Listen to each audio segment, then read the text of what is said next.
Call to order the Tuesday, June 10th, 2004 special meeting of the Board of Education. Can I have a roll call, please? Mike Aurelio. Here. Brian Bushnell. David Degmeyer. Here. Pat Kerrigan. Al Malley. Here. Dave Mahler. Here. Cindy Keller. Here. 7 here. 6 here. 6 here. Sorry. Please stand for the Pledge of Allegiance. Oh, Michael, you start us. I pledge allegiance to the flag of the United States of America and to the republic for which it stands, one nation, under God, indivisible, with liberty and justice for all. And the approval of the agenda. Can I have a motion to approve the agenda as submitted? So moved. Second. Mike, who was that? Was that Brian or Mike? No, I've got a copy. Thank you. Okay, Mike and Dave.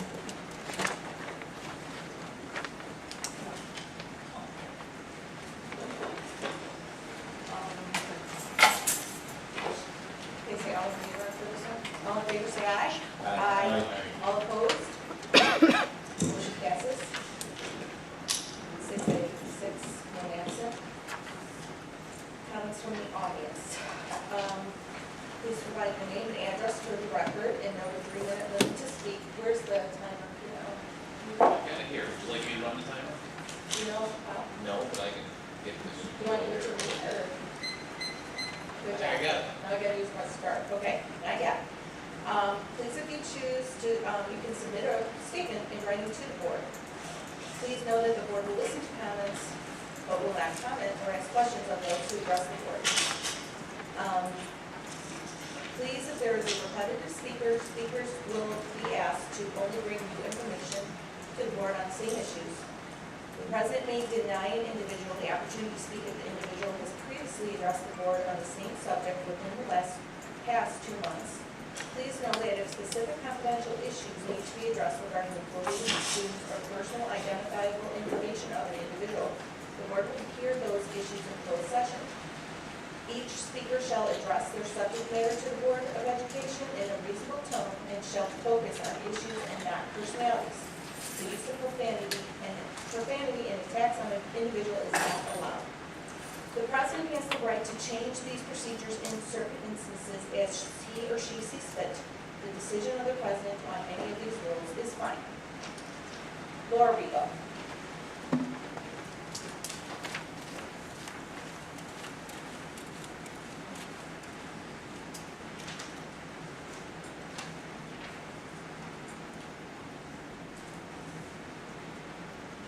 Hello, Laura Regal. I would like the board to look at doing their special meetings and their workshop meetings a little differently in the future. It would be respectful of the community and the public if the public comments section was moved to after the discussions and presentations so the community can address your issues or have some sort of input before you go to vote on an issue if there are concerns before they leave. The other thing I'd like to discuss is 3B, the RFP for transportation and pupils. I would hope, and since what I acquired today, I learned that in 1988 the district was actually purchasing buses on their own. With the discussion of the RFP and not the outsourcing of our transportation, I would hope that the board would do their due diligence to make sure that they've exercised every entity available before locking into just one entity, such as leasing buses. What I'm referencing is has the board done their due diligence at looking into used buses, new buses for purchase, also leasing the buses? If not, I would expect the board would go back possibly and look at what the previous boards have done in the 1980s and 90s to determine the cost effectiveness of what was being done then, to see if it's still cost effective today, to make sure that we're making the right decisions and choices going forward. Thank you.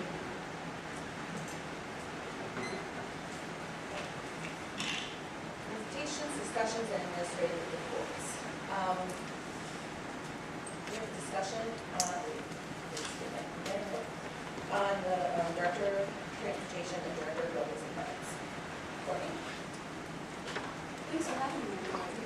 I'm excited to be with this. We're excited too. Thank you. So with that being said, so the first thing that I wanted to talk to you about tonight, as you know, our Director of Operations is retiring at the end of this month.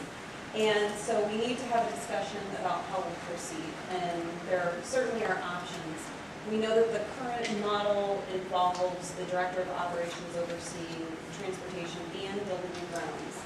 And the previous model was that we had a Director of Operations that did transportation, and we also had a Director of building and grounds. I've had some time to take a look at some of the job descriptions, take a look at different salary information, and really comparisons from other districts. And I guess we can have a discussion here tonight. We'll need to move forward and begin posting that position. One of the things that I'm thinking, in order for us to continue to be fiscally conservative and responsible to the taxpayers, is that we could go ahead and repost the Director of Operations as it's currently posted and see our candidate pool that we would be pulling versus going into two positions. If we were to go into two positions, it would cost the district more. And in taking a look at what some of the other districts are doing, it certainly depends on the district model and responsibilities. So I think that we can have a discussion about this tonight, but I think that it would probably be prudent for us to go ahead and post the Director of Operations position as is, and to move forward with that versus splitting it into two positions. I had some time to review some things today. So do you have any thoughts on that? Or if we follow that recommendation, and we can post it. Correct. If we don't, and we decide that we want to unhook the two, or at least talk about it, that's going to delay you from being posted. We won't necessarily delay, but I think that if we were to do that, we'll be able to see the candidate pool that will be coming in from that. And I think in taking a look, I mean, ideally, you'd love to have two positions, but if we're going to continue to be conservative from a financial perspective, I think that it probably would be best for us to go ahead and post, and let's see moving forward. For me, it's going to be about making sure that we have a quality candidate in there. I've been able to see that from an operational standpoint, it's oversight of about 20 employees. From the Director of Building and Grounds side, it looks like there's about 15 employees. So it's a large position and certainly an important position, but I think we need to move forward and see our candidate pool, and I'd be most comfortable reposting that position and taking a look. If we needed to add some additional responsibilities, I think that we certainly can do that as well, as far as what the operational piece would be, but I don't see anything wrong with going ahead and moving forward with that direction, moving ahead. As I read the two job descriptions, it struck me that the Director of Building and Grounds is a big job It is. without the transportation part. Correct. Director of Transportation, notwithstanding the fact that that person has many supervisions on the drivers, it seems to me that job is more than I think it depends on the way that you look at it. From an operational standpoint, I think that there are a lot of things that can certainly fall under operations. And so I think if we were to repost as it is, certainly there are some things that we need to take a look at from a building and grounds perspective. We have a lot of facilities here, and so there's a supervisory aspect of it as well. But I think that moving forward that it can be done, but I think we need to post to be able to see what that's going to look like too. And then, you know, if we get to a point where I'm not comfortable, I think that we have to hire a quality person moving forward. If we get to a point that I'm not comfortable, I can bring that back to the board. But just from a financial perspective, I think it probably would be best to go ahead and repost it as is. I would rather start with one position and try to remain conservative if we can. And then if you don't, like you said, if you don't see a candidate that you really feel can do the complete job, then we look at the two separated the two. Is there a reason? I was just gonna kind of go around. Go ahead, Brian. You mean some reason why you hired that? Go ahead, Brian. So let's say we hire one position, it's more comprehensive, and we find out it's just not working for you. We responsibilities, possibly reduce pay, and then hire a second position, if that's, Sure, because we would be looking at a one-year contract, so we'll be looking at a multi-year. yeah, so I dominate that. I really like this idea first, and you can find a good candidate, and you can have a second position, if you find someone you like, and it doesn't work out, it's still change, so it's a lot of flexibility. Just because of the rain, everybody pull their microphones a little bit closer. Sorry. Yeah, Brian. Yes, please. Keep going. There you go. Okay. Much better. So I'm in favor. Michael? Yeah, I think that's a fine idea. If you consider probably have, if in a fallback position, if the one person is not able to successfully do both jobs, the assistant, has that been thought about, having just an assistant instead of having two directors, and an assistant to this position? Is that a possibility? Yes, I think that we've had some assistance. I don't think that there's been an actual assistant, but I think that there's been people who have been able to step up and fulfill some of those responsibilities in light of it being one person. And we would need to continue that model so that we have adequate, I guess, capabilities of everyone involved in that, but certainly that's something that we could take a look at too. But I think if we start at this initial stance and then we see the quality of candidates, then we can move forward. And I'd be happy to bring that to you if we needed to do that. I would have, like, so just like Brian was mentioning, the position on the pay for this position, and then, all right, we're hoping, and our assumption is that we're not going to have to hire somebody else in the process of now. Is there then, I don't know, managers that we do, would that be considered in hiring in their contract? Is it going to be hire them assistant, or how would you structure something? Well, currently we have someone that's assisting with the transportation piece, and we have someone that's assisting with the building and grounds piece as well. So we would continue that model, and that would continue for this upcoming school year if we were to continue with the model that we currently have right now with the director of operations. So there is some assistance which has been there previously. So we would just be looking to continue that and see if that would be working. Okay. Just trying to move things along. Al? Well, I agree with Kathy going down. I mean, different from this point. Yes. From a concern about it is where you have any other school. There's nothing at the type of place. One with both positions and then two reserve positions. I'd probably advertise as is right now to see, because if that's the case, then you'll probably pull candidates for both of those. So you might pull someone that has a strong director of building and grounds that could do the one piece, and you might pull somebody from director of operations that could do the other.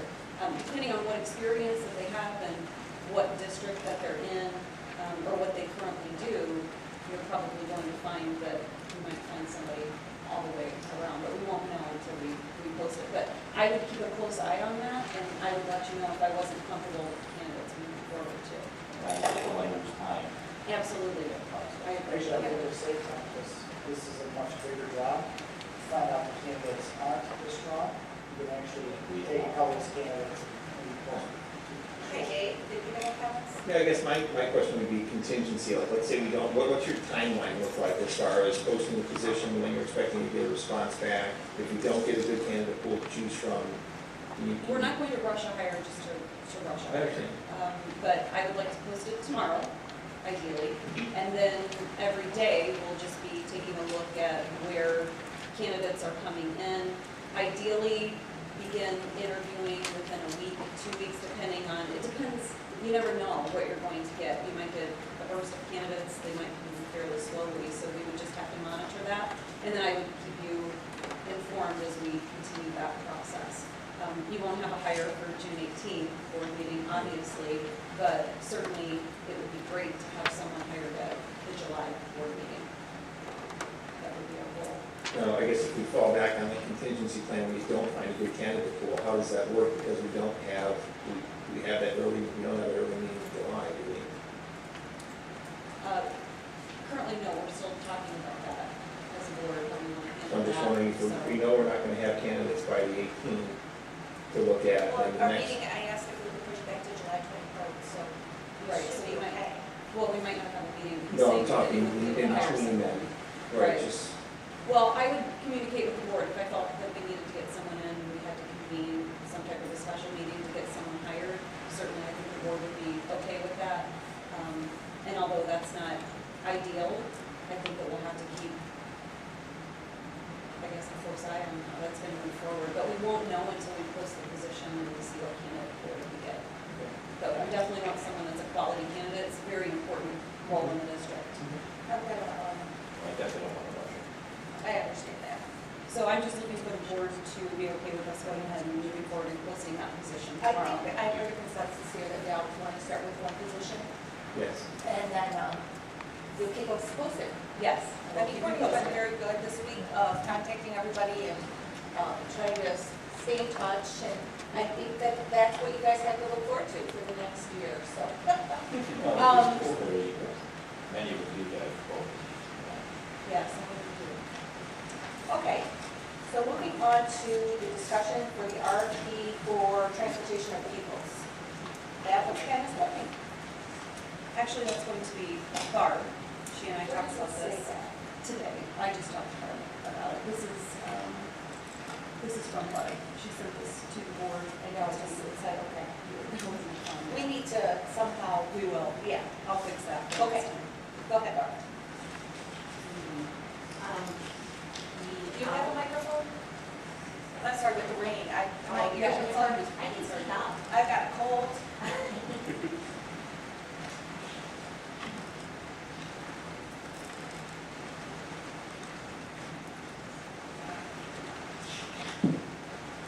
June 6th, we held the development for the bus leasing. We had two companies respond. Midwest Transit is one company, that's the organization that we've worked with for the last 3 years. And Midwest Sales, a company out of Princeton, Illinois, also responded to the bid. Central States Bus Sales declined to offer us pricing. And Midwest Transit emerged with most cost-effective price for us on the leasing. They offered us 21, 71, 72 passenger buses for $10,639 per year, which comes to $223,419 per year. And then we also requested information on a wheelchair bus that is $6,402 with a camera squad. So the total cost for the entire lease for the 21 buses plus the wheelchair bus would be, my spreadsheet on here, I don't see the totals. I apologize, spreadsheet's not. 229, 829. 229, 821. So, since we had that discussion, Courtney and I have been talking today, and also talking to Ann Zurich about the possibility of leasing only 20 71, 72 passenger buses for next year. May I jump in? Yes, Barb? So one of the things that we've spoken about is becoming more efficient with the routing. And it appears to us that we could decrease one route for next year. And if that's the case, we would be looking at a potential savings of close to $30,000 because we have a driver that we would need to hire fuel, a bus, and then the insurance piece of that particular bus. And so the only implications that we can see is that you might have a higher time frame on a couple of the routes, but they would still be approximately 40 minutes or less at the high side. So if that's really the only implication, then we would like the board to consider amending this so that we aren't going to be having 21 buses, that we think that we can just do 20. Because we have spoken about the need to be more efficient with the routing. And I did take a look at the routes today and sat down with Ann Zurich and with Barb as well and went through each of those. And because we have 5th grade students going over to River Valley, it balanced out a little bit better. And so it just seems to make sense. We don't need 21 21, but we only released 20. So that's something that we wanted to bring to the board. And we just found that out today because I was here all day today. And we knew we were going to have this discussion, so we were able to put our heads together on that.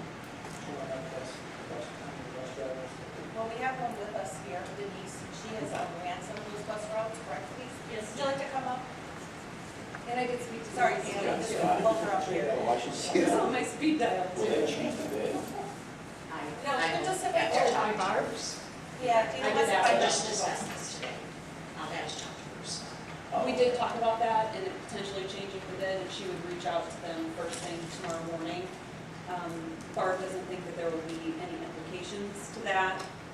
She has been in contact, but I asked that same question, and we're going to get information on that as well. Did you want to speak to Denise, this? let Denise have what to say. Denise, how do you feel about cutting it down to the 18 routes? I know you've driven most of them as a sub, and how do you feel about it? Well, I'm here for the most cost effectively run the school district first of all, and as I'm out there on the routes, we'll see every Hear day. that, Mike? I'm sorry, I have a worse throat too. As I'm out on the routes every day, it's always the most safest way and cost effective way for our school district. And the 18 routes, I haven't viewed them myself, but I'm very confident on who has put them together and Pam looking them over, so that would be a very good suggestion to run the next school next year. I really feel that that would be very nice. Thank you. Al, I'm sorry. No, that's fine. You can go back. So with the number we have 2 spares then. Right, we have 2 spares. And I did ask about those, and those are used mainly for field trips. And that's an extreme need for the district, but also in the winter months, especially with this past winter, that was very difficult. It was great to have those 2 extra buses, and then those are also buses that are used at the beginning of the year to make sure that we don't have any students who are not picked up on those initial routes if we have any overflow on those buses. So we did have that discussion this morning too. It's always useful to have 2 school buses at any time, because you never know what's going to happen with new buses or as they age, and this winter was very bad, so the 2 buses were a godsend this year. And I just wanted to make sure that those spare buses were used and that they weren't just sitting there, and I was assured that those are being used on a regular basis. Okay. I'm going to start with Brian, see if he has any comments. I think it's great that it's see some efficiency on this. Great input on. Thank you, Denise. Michael? Sounds very reasonable. Okay. Patrick? Okay. I'm going to start over Dave. A couple of things. Right now, the per cost for the bus, I mean, how much are we saving? Are we saving any money on the new lease cost per bus? From our old lease. From our old lease? Yes, it's not still. You have a figure, like, what are we saving You there? can probably send your figure, but right, it's Okay. less than. It's less than the other. I'll let her say because we analyze this stuff. Okay. You also identified one less route, but it's the same number of kids. I just want to make that point, correct? We're not expecting, I mean, that's one of the questions that I have. Are we able to do this because we have less kids coming in than we have going out, and that's what's going to allow us to do this? And Pam, you've already looked at the routes as far as the 5th graders, and you put that into the software already, so we know what our projections are going to be? We did, and we just ran the morning routes, but it works perfectly with 18 routes. Because we're 5th grade's moving back, and the Saints are moving, St. Cyril's will be moving now to the old quarry routes. And it seemed like it balanced a little better even than having 5th grade here and St. Cyril's at the other campus. So the numbers look good. That was my other question, was the parochial schools, does it affect their start times greatly at all, or no? Well, it will, and they've already been notified. They they're well aware that their times have changed. But this is the same thing that we did 2-3 years ago. We were doing that before 5th grade moved over to Old Quarry. We did the same scenario. But our numbers have dropped over the years, and so with the new leases, we are able to reduce one more route if, but we put in all the parameters and everything looks really well. Are you removing some existing stops, Pam, that there are in the existing routes? or- Well, we've tried to tighten the routes up as much as possible as far as having corner stops. And I know your subdivision has a lot, but you also have some horseshoe areas, and some of the kids at the tip of the horseshoe, have to walk out distances. So I know it looks like there's a lot of stops through there, so we could take a look at that again as well, to see once we get registration completed, we'll know how many kids are gonna be at, at final numbers, and then we can start looking at combining some of the stops. Sometimes in subdivisions, the numbers are so great that you get so many kids at a stop as well, that it's almost better to have an additional stop rather than having It's such okay a large when the kids are group. standing there, but when it's winter and all the parents' cars are there, it's Right, quite a mess. right, So there is a method to the madness. So right. And one of the things is that if a child has the ability to ride a bus, we have to save a spot. And Courtney had talked about overflow, and I just want to make sure that, what percentages of utilization are we looking at as far as buses with this doing? Well, I 18? think Bill and I have talked about it before, and it's 86 to 87% are currently utilizing the system. So, Okay.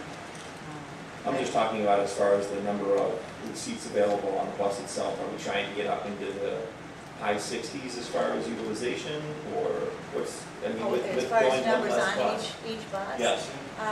Well, some of them do, some do. It depends. If we have some rural routes, the timing drives that. If you have more subdivision, local routes, then the numbers are higher on some of those buses. And They're not maybe on it as wasn't long. clear, but Courtney did mention that by moving fifth grade over and now with Yeah, it's a little more adjustment, even. it's Yeah, more it even, counts. so it's better than it's been in the past. And I would say that we did look at the numbers this year, Dave, and then the numbers projected for next year, just for actual seats on the buses. And some of those numbers this year are quite high, and I was thinking about middle schoolers specifically, and just with backpacks and whatnot. And it appears that some of those subdivisions, Pam said, are fairly close to the school, and so many of those, although they have a seat reserved, that their parents are driving them. And so she felt that the numbers next year, even in decreasing to the one route, would even out in taking a look at what currently is there, when she did the analysis. I appreciate you going ahead and looking at least a year, because I know when we're looking at the bus leases, we're probably looking at a 3-year lease on it, so. Okay, I'm gonna try to keep this moving, I'm sorry. That's a David, good question. can I go to David now? I support the recommendation. Thank you, Al. At Swamp Point, we did look at keeping the buses we had, different options. This We wasn't did. the most cost-effective approach. Right, and I know you're the finance committee that looked into some Yes. different options too. I agree, I remember I was sitting there, I remember you quizzing me during Woodacom. Okay. Okay, There's one aspect here we have, and that's the Sure. wheelchair bus. yes, Now, we now know what we can do to sell them when we receive the funds. One point of that bus is 5 years old now. And I know the last time we looked at a lease bus like this, I didn't support it because I felt we were buying another bus and we'd find a use for the bus we had. I still would like to look into disposing of the bus and making one bus with the wheelchair that we need. So I don't know how everybody else feels about that. Have rules and regulations with regard to how we can dispose of this. But we did include right up at the bottom Yeah, the I information saw it. reference to why our consideration would be to keep bus because of the wrong run, which is more cost effectively done in district as opposed to through our special education service. In addition to which, there may be some considerations next year for PC children that are in a crossover pattern whereby their needs don't fit the curriculum in the AM, EC program and PM, or vice versa for PM. And so we might need that bus to transport those children midday as well. So it is utilized and it's purchased, the purpose of its purchase was to transport special needs children and it is being utilized. I understand that, but again, it's going on 5 years. We decided keeping the bus beyond 3 years, the ones we were using, wasn't cost effective. So that's something that we need to. It wasn't cost effective from the standpoint that we either had to buy them out and that dollar value was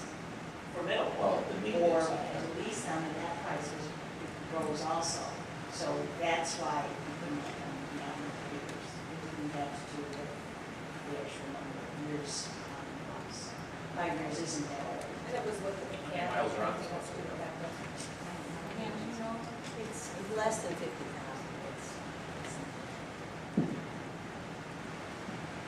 But can I also add that even though the maintenance may go up on it, we're not making a lease payment.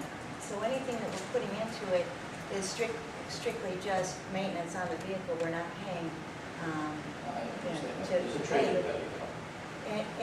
and the routes that we run with that bus, we get an 80% reimbursement on those for special needs, where we don't get that for regular transportation. So just things to consider. But that reimbursement you would get regardless of what bus we use. We would get a special reimbursement regardless of the cost. Understand though, any money we get back on this bus has to go towards another year-out expenditure. We have to submit it to the state. Well, I would get another bus. I'm not saying trade the bus if we would. Maybe if the bus is in great working condition, Is so I that- spend an extra time. The thing is, we might lose money on that now. Well, that's just my thoughts. Okay. Okay, I'm gonna move this along a little bit, sorry. So I think you've gotten a good base of opinion here? I do. Okay, thank you. So we're gonna go on to the principal evaluation process. This should be fairly brief. I just wanted to bring this to the board. I'd like to propose that we move forward with the Governor State Municipal performance-based evaluation plan for next school year. I currently use this. I've also been evaluated when I was a principal with this. I know that Dr. Hollis uses this within her past district, but it's a comprehensive evaluation process for principals. It includes various pieces like student growth, organizational goals, professional development goals. There's an assessment for leadership and education. The principals do a self-assessment, the supervisor does an assessment, and then the teaching staff also does